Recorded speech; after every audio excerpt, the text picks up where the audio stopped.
Assalamualaikum warahmatullahi wabarakatuh. Jumpa lagi kita dalam video pembelajaran. Kali ini saya ingin menyampaikan terkait dengan strategi pembelajaran Agenda 3, pelatihan kepemimpinan pengawas. Agenda 3 adalah berkaitan dengan pengendalian pekerjaan. Perkenalkan, nama saya Ahmad Makhul, Widya Suara Ahli Utama pada BPSDMD Provinsi Nusa Tenggara Barat. Strategi pembelajaran pada Agenda 3 ini adalah merupakan tindak lanjut dari adanya keputusan Kepala Lembaga Administrasi Negara yang terbaru, yang terakhir tahun 2023, tentang kurikulum pelatihan struktural kepemimpinan. Keputusan Kepala LAN nomor 1 K1 PDP 07 tahun 2023 yang merupakan penyempurnaan dari keputusan LAN sebelumnya pada tahun 2022.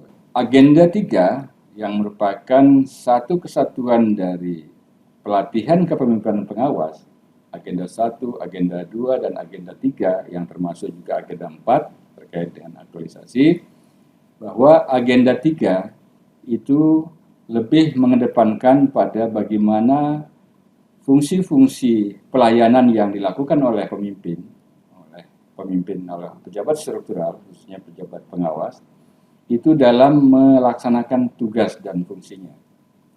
Sehingga kalau kita kaitkan dengan Agenda 1 tentang etika dan integritas kepemimpinan Pancasila, bela negara dan kepemimpinan Pancasila, kemudian Agenda 2 itu berkaitan dengan kepemimpinan dalam pelaksanaan pekerjaan, diagnosis organisasi maupun berpikir kreatif, dan Agenda 3 ini lebih fokus kepada bagaimana mencoba untuk meningkatkan kinerja pejabat pengawas ya, dalam rangka melaksanakan tugas dan fungsinya, sehingga perlu diberikan pemahaman terkait dengan pengendalian pekerjaan.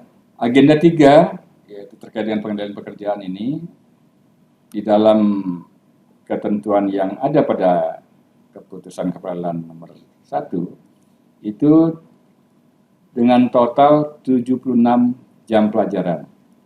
Dari 76 jam pelajaran itu, mandiri 16 jam pelajaran, kemudian nanti e-learning 27 jam pelajaran, dan klasikal 33 jam pelajaran. Agenda 3 ini diharapkan akan menghasilkan kemampuan peserta, hasil belajar peserta ini akan mampu menjelaskan dan menerapkan komunikasi yang efektif dalam pelaksanaan pelayanan publik yang didukung dengan kemampuan mengidentifikasi RKA sesuai dengan tupoksi dengan memanfaatkan teknologi informasi digital. Dan ini tentunya juga didukung pula dengan adanya kegiatan-kegiatan dalam penyusunan rencana kerja anggaran, penerapan teknik-teknik pengawasan, pengendalian mutu, sehingga membangun good government dalam pelaksanaan tugasnya. Indikator hasil belajar dari peserta PKP ini di Agenda 3 adalah peserta mampu menjelaskan komunikasi dalam kepemimpinan organisasi secara efektif dalam pelaksanaan pelayanan publik. Kemudian mampu menyusun perencanaan dalam kegiatan pelayanan publik. Ketiga, mampu mengidentifikasi rencana kerja dan menyusun rencana anggaran. Kemudian mampu memahami konsep pelayanan publik digital dan implementasinya. Kemudian mampu menerapkan manajemen mutu, mengendalikan proses pelayanan, serta menganalisis permasalahan manajemen mutu dan solusinya. Kemudian mampu memahami konsep dan penerapan pengawasan, serta menganalisis permasalahan dan solusinya. Dan yang ketujuh adalah peserta diharapkan mampu menerapkan teknik dan rencana monitoring dalam pelaksanaan pekerjaan sesuai dengan lingkup kewenangannya. Di dalam Agenda 3 ini ada 7 modul pelatihan yang diajarkan. Yang pertama adalah komunikasi dalam pelayanan publik. Kemudian yang kedua adalah perencanaan kegiatan pelayanan publik.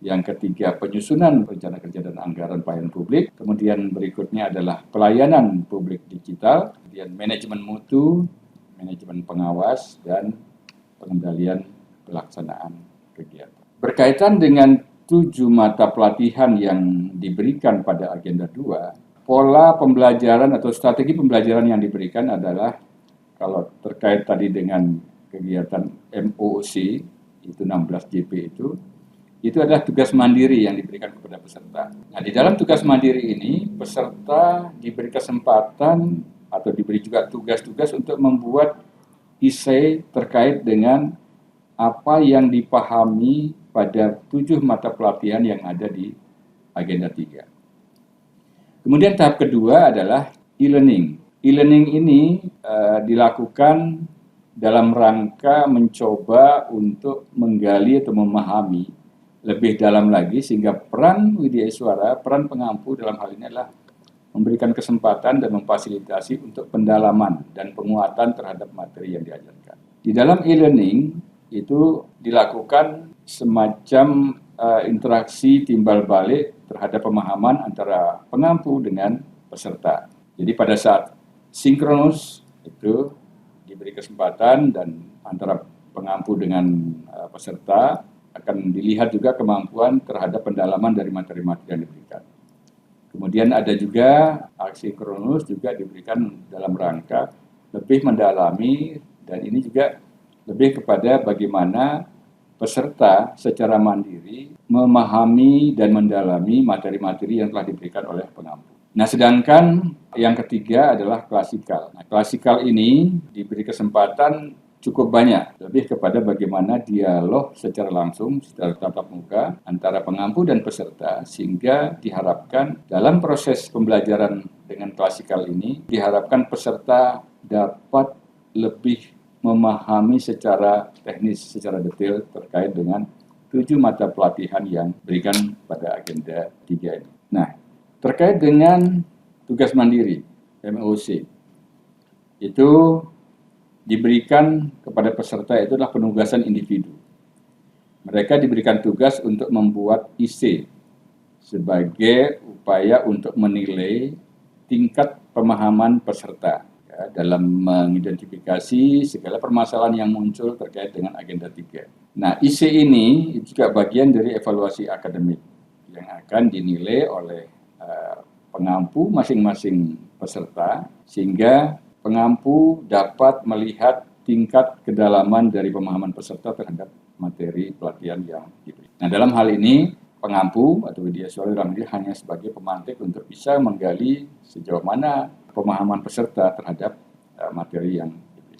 Kemudian, setelah proses pembelajaran mandiri melalui MOC, itu dilakukan pembelajaran dengan non-klasikal. Ini dengan video conference, dengan alokasi waktu 27 jam pelajaran. Nah, untuk agenda 3, itu di hari ke-15 ada pembelajaran sinkronus. Jadi langsung lewat video conference, di mana pengampu mencoba untuk memberikan pendalaman terhadap pemahaman peserta secara timbal balik, dan apa yang dirasakan kurang atau belum dipahami oleh peserta juga bisa diketahui lewat proses e-learning. Nah, di dalam non-klasikal, pada hari pertama pembelajaran agenda 3, peserta diberikan tugas individu dan tugas kelompok yang diharapkan mereka bisa mengungkapkan, menemukanali berbagai isu-isu yang ada di instansi masing-masing. Kemudian pada hari kedua atau pada hari ke-16 di dalam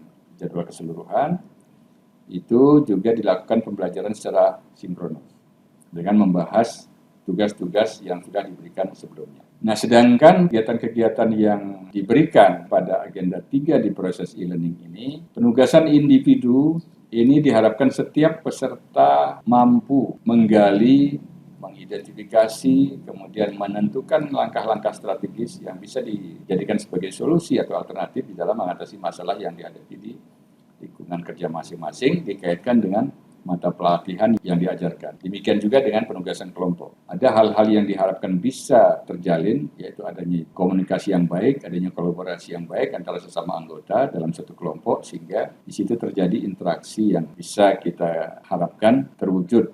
Adanya kekompakan, adanya kolaborasi, adanya penerapan nilai-nilai komunikasi yang baik. Nah, sedangkan pembelajaran klasikal setelah proses e-learning dilaksanakan, kemudian pada hari ke-31 agenda 3, itu pembelajaran klasikal dialokasikan 33 jam pelajaran. Nah, 33 JP ini cukup banyak tersedia waktu untuk mendalami, menggali, dan melakukan berbagai diskusi yang relevan dengan mata pelatihan pada agenda 3. Pada klasikal, agenda 3 ini lebih difokuskan pada aspek-aspek pengadministrasian. Kemudian ada komunikasi, di situ ada praktik public speaking, kemudian cara memimpin rapat, cara presentasi, pidato dengan simulasi, kemudian simulasi penerapan manajemen mutu dan manajemen pengawasan untuk mengendalikan pelaksanaan kegiatan dengan digitalisasi. Nah, karena alokasi waktu cukup banyak di dalam klasikal ini,